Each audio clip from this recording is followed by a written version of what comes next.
आइए बढ़ते हैं एक्सरसाइज के क्वेश्चन नंबर 7 की तरफ, देखते हैं उसमें हमसे क्या पूछा गया है।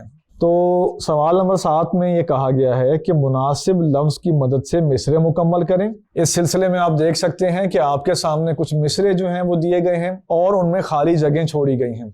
आइए बढ़ते हैं इसके जवाब की तरफ। तो इसका जवाब सिर्फ मुख्तसर हमारी तरफ से ये है कि हमें आपकी काबिलियत पे पूरा भरोसा है और ये निहायत आसान सवाल है। निहायत इस तरह कि पिछले ही आप सफ़ा पलटाएंगे तो आपके सामने हम्द आ जाएगी, हम्द को देखते रहें और उसको देख के आप ये मिसरे जो हैं मुकम्मल कर लें।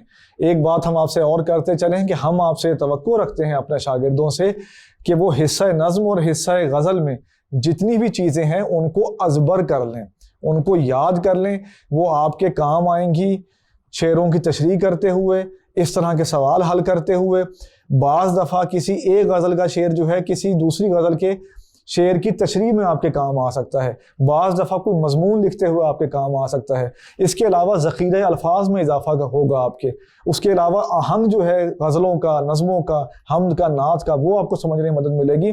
तो इसके बेशुमार फ़वाइद हैं। तो सबसे पहले हमारी यही गुजारिश होगी कि हम्द हो, नात हो, इकबाल की नज़म हो, नज़ीर अकबर आबादी की नज़म हो या आगे हिस्सा गज़ल हो, तो वो आप याद कर लें उसी तरह जिस तरह आप जब छोटे थे तो नज़में याद किया करते थे, वो आपको आज तक याद हैं।